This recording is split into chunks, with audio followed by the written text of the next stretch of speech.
Hey, what is going on, everybody? Boilon here, back for another video on Marvel Strike Force. Happy Monday, and I know that there's going to be a lot of things going on today, starting with the Harbinger Week 4 stuff and all of that, and the Quasar Scourge that's going to be going on later on today. But today, I want to talk about something a little bit different. I want to talk about the next upcoming team coming to Marvel Strike Force, which is going to be the HELLFIRE Club. Now, there's a few things that are a bit unknown with regards to this, and probably some people are wondering, Boilon, how do you know it's the HELLFIRE Club? Well, I'm willing to give you about 99% guarantee it's probably the HELLFIRE Club, but there's probably something others that I don't know for sure, and some things that I want to talk about, some things that have been said about the team, some things that, say, Ryan Jacobson has said about mutant teams in general. I think it's going to be a raid team. I think it's probably going to be a spotlight raid team. Now, it could be more, it could be like a broader, I don't know if it's the mutant raid team necessarily, but I think we're about time due for an upgrade to the Spotlight raid,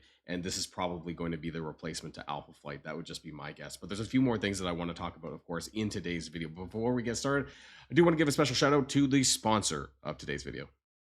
Hey Marvel fans, you have never seen your heroes like this. There's a brand new mobile game on the market called Marvel Mystic Mayhem, and it's absolutely flipping the script on what you would expect from your heroes. Now, this one's not your standard superhero showdown, because Marvel Mystic Mayhem dives deep into the nightmares of your favorite characters. We're talking distorted realities, we're talking about haunted versions of iconic heroes, and a new twisted villain, Nightmare, pulling the strings in this game.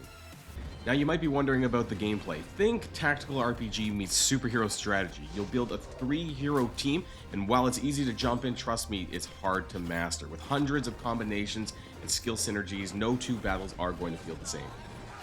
And once you've built your dream squad, test your limits in the Nightfall mode, a big boss gauntlet where every move counts. Or dive into the Crimson Campaign, a roguelike challenge where you'll rack up insane power-ups as you push deeper into the unknown.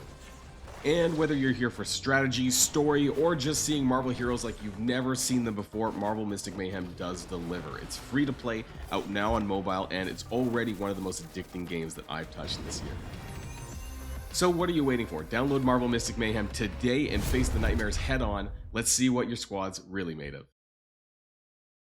Okay, so I forget where it was or where in this video. So this is the Marvel Strike Force official YouTube channel, and I believe it was this video here. It was the MSF Q&A reveals 2020. It was a really long live stream, like almost an hour long, and I'm almost certain it was in this video where Ryan Jacobson basically made a comment saying that that there's going to be a mutant team coming.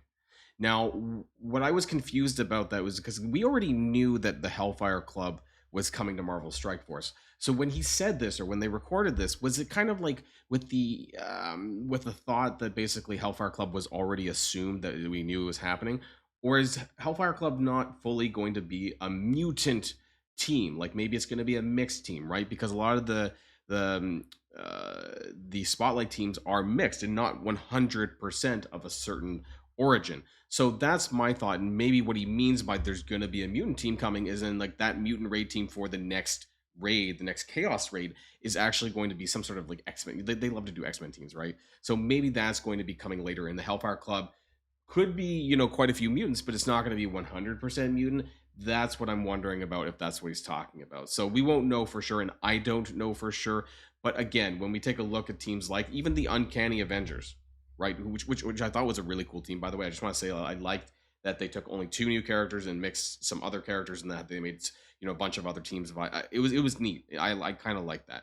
So we had Hercules and we had Jean Grey, and so we had 3 mutants, 1 tech, and 1 mystic character, right? And so that was the most recent one, which was in January. But the Alpha Flight team was also a mixed team. It was mostly mutants, I would say, but it actually contained 3 mutants and Sasquatch and Guardian, so 1 bio and 1 tech. So I guess that begs the question, are they all going to be mutant or are they all not? And given that the last 2 teams were not, and if this is a Spotlight raid team, that would suggest to me that this version of the HELLFIRE Club that we're getting also may not be 100% mutant. And that's kind of what I want to talk about here today.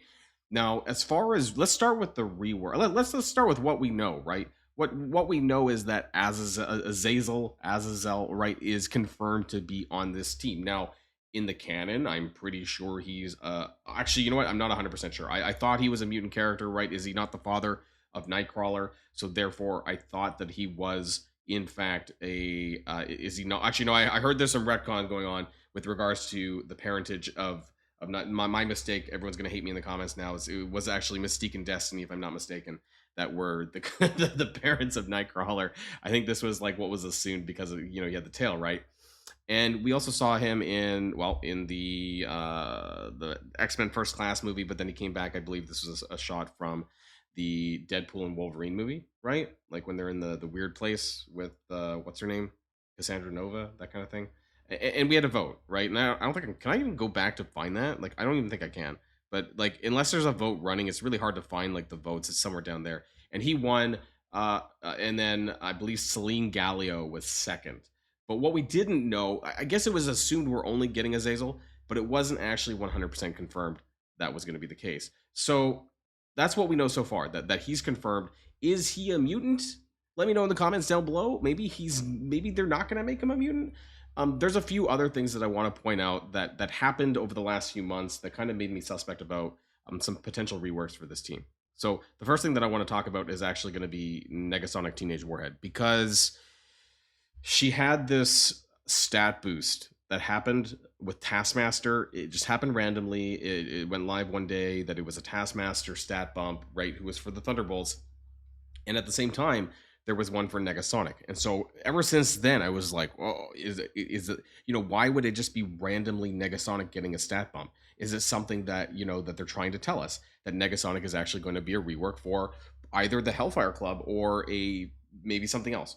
Right, you know, and so this is something that's kind of stuck with me. I don't know if this is going to happen, and again, don't upgrade her, but this is just something that I'm wondering, because it couldn't have just been a random mistake that they decided to stat bomb Negasonic that day, that one fateful day. The other thing that I want to point out is that we got a 3 diamond sunspot in the danger room, like 2 danger rooms ago, and nobody knew why. It was an X-Men danger room, but regardless, why sunspot and why now or then? And it didn't really make like a whole lot of sense. And I had to go back and open up the wiki for Hellfire Club, where it talks about the former members. And Bobby DaCosta, where someone here, Bobby DaCosta, aka Sunspot, is a member or was a former member of the New York Hellfire Club.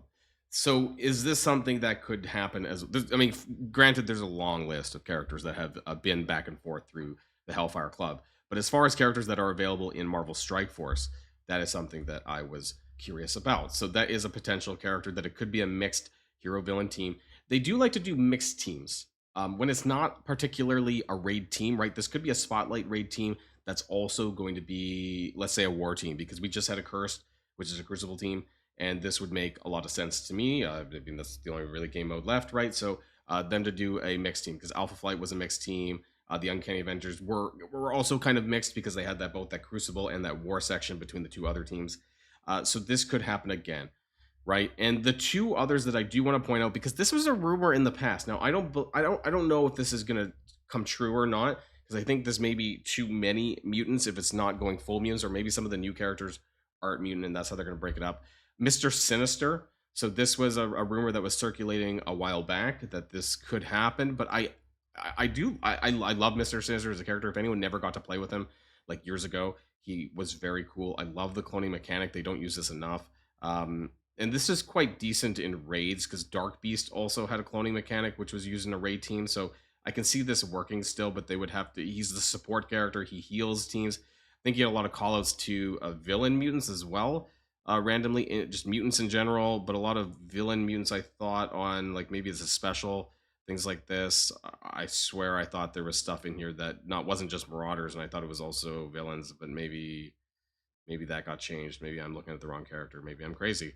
Mutant stuff in here. Spread all positive effects from this character to all mutant or cloned allies. So again, and then Madeline Pryor, who was on the team with Mr. Sinister under the Marauders tag. So both Madeline Pryor and Mr. Sinister would have that kind of that war stuff that would already be there, so it wouldn't be that difficult to be able to change some of the text that are on these characters who were never really super bad characters to begin with, right?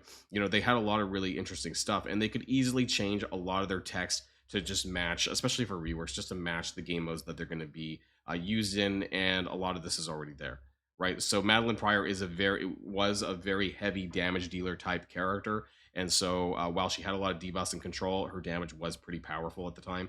So they could go with that. And those are the 4 characters just off the top of my head. Now, obviously, we're not going to, well, maybe we will. Maybe it's just 2 new characters. Maybe it's just Aazel and 1 new character. A lot of people are wondering about Emma Frost, and I don't personally, I understand that Emma Frost was on the table in the strike spot, things like this. But I think that they've been trying to move away from using her for quite some time. It's mostly because of her passive, because her apply minus 10% speed to all enemies. I don't think they like this, because they've been trying to move away from this passive for some time. They've had characters that basically, a lot of mythic characters, things like this, that basically where, this does not work. They specifically call out this to cancel this mechanic. So I'm not entirely sure this is something that they want to bring back. They also recently had the Emma Frost X-Men, but hey, maybe anything's on the table. That would be like a weird 5th, but that's about it. I'm not really sure of other characters that would actually make that, but I do want to kind of go back to this list, right? As far as new characters go, I do want to say one thing before we go any further with that. If we don't get Sebastian Shaw, if we don't get the Black King himself, somebody over at Scopely needs to step on a Lego. If if we do not get Sebastian Shaw on this team, I don't know what kind of Hellfire Club this is. That being said, this was a team that was going to have a vote for Sauron from the Savage Lands, which I think is absolutely wild, and as far as I'm aware, was never in the Hellfire Club. But that being said, I don't think Aazel was ever in the Hellfire Club except for in the movie, right? Like, I think this was a Hellfire Club movie because it had Emma Frost in there and Sebastian Shaw. So maybe they're going for the first class characters, right? Maybe there is going to be an Emma Frost. But if we don't get Sebastian Shaw at the very least, I'm going to be really mad. As far as other characters go that could be there, right? So there's going to be at least 2 reworks. Who knows? Maybe it's 3. Maybe they're doing 2 new and 3 old. But I mean, at least 2 new characters, probably 3. Aazel is 1, and if it's not Sebastian Shaw, I'll be really pissed off. As far as others, though, that would make sense. Oh, hey, Mystique. Maybe they're going to rework Mystique. I mean, maybe they're going to bring back some of these other characters, but I don't know. Who would I like to see? I would have liked to see Celine. I actually really like. I'm really sad she didn't actually make the vote. I think she's a really cool character as a villain.